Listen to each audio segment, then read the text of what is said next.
With all this retro content, how could anybody really be worried about oversaturating their audience?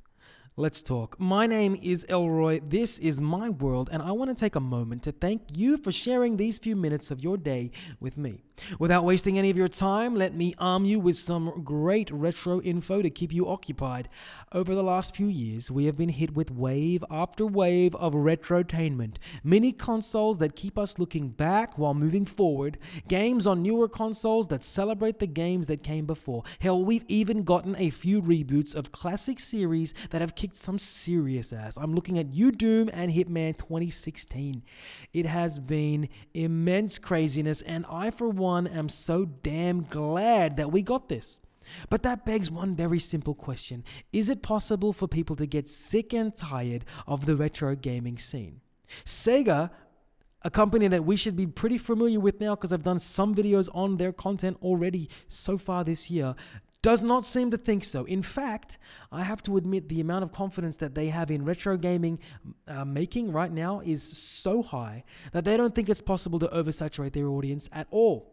The latest E3 Sega Europe's John Clark is quoted as saying, "We've got great content and we're never going to saturate the audience for all of that retro content." And to be honest, I could not agree with him more. Retro content is still juicy today, and the proof is in the many well-cooked puddings. Why do I say well-cooked? Well, you've seen how cooking a pudding with terrible ingredients can ensure that it goes on sale real fast. PlayStation Classic. But when retro gaming content is done right, people clamor for it. People want it. Gaming companies know this. They get that we love our newer games, and some people will never travel back in time because they don't need to. And that's quite, to be honest, that is fine. Other gamers just love to relive their nostalgic memories, and there's no problem with that either. Hell, I'm known to replay old games just because I miss them. Right? Some people don't need to do that, and that is not a problem. But then you have all these younger gamers who are entering the market that have never heard of some of these classic games. It's such an epic time for classic content that to be administered, and for companies like Sega, this is basically them becoming doctors, administering these to us. They're basically being allowed to practice and give us a dose of our retro requirements whenever they are ready, and it is damn well amazing. This is one of those things they get right. Sega has been getting, this is one thing that they got right. They have failed us before with AtGames, and we know about AtGames, and you've seen the terrible stuff AtGames put out, but this looks great. The best part about this is that they've got this classic system coming out this year. I don't know if you guys have heard of it. It's the Sega Genesis or Mega Drive Mini. And as I've said in multiple videos, if you don't have your pre-orders yet, go out, grab it. Do it now. Hell, go online if you have to. However you need to, go get your copy of this system because it is going to be madness.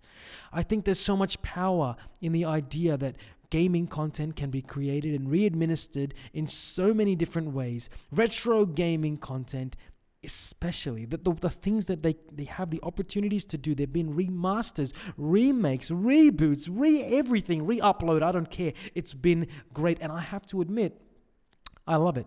I can't even lie to you guys about that. Does that mean that it's possible to oversaturate the audience? Look, I don't know if I've covered this just yet, but I'm gonna say no.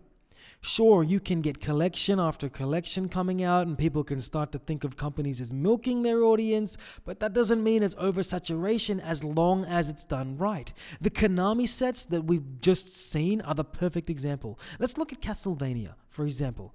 Castlevania, we got on the NES Classic. We got 1 and we got 2, right? Then we got the Super Castlevania 4 on the SNES Classic.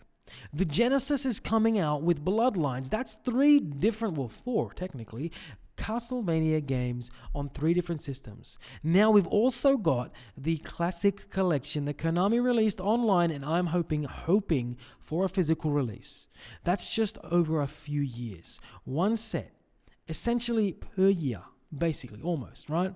And people are still going back, right? Now, I know that the classics weren't just about Castlevania, those classic systems, but that's not the point, right?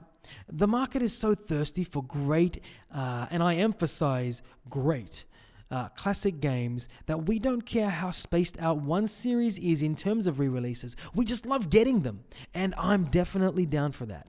Not only that, like I've said before, we have younger generations starting to get to the age where they can get into games every single year. Someone is aging and getting into games every single year. Someone new is jumping on to learning about games, and they're not just getting these new ones, right? They're getting classic games. And the thing is too, this is a really clever time for retro gaming because parents may want their kids to play games, right? They may want to put them in front of the television for hours, and they don't want them playing games that are not suitable for them, right? They can either play Call of Duty or they can play the Castlevania Classic Collection. Now, I don't know about you, but I would prefer my kid is playing some side scroller that doesn't look too crazy, that's not really going to give my kid nightmares, as opposed to a game that's teaching my children to kill people.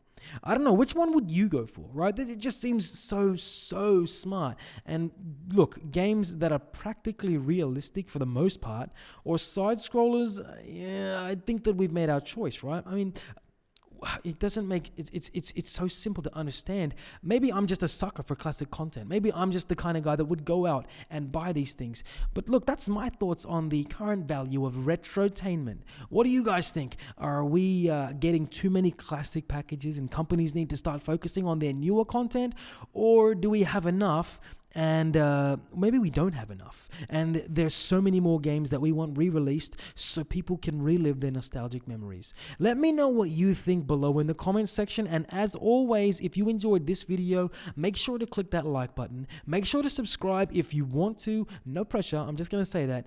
And for those of you who would like to watch more of my content on the weekends, I do gaming videos. On Fridays, I try and release a video like this every Friday, just some news that I think is really important for you guys to learn, or something that I think that we should be looking at.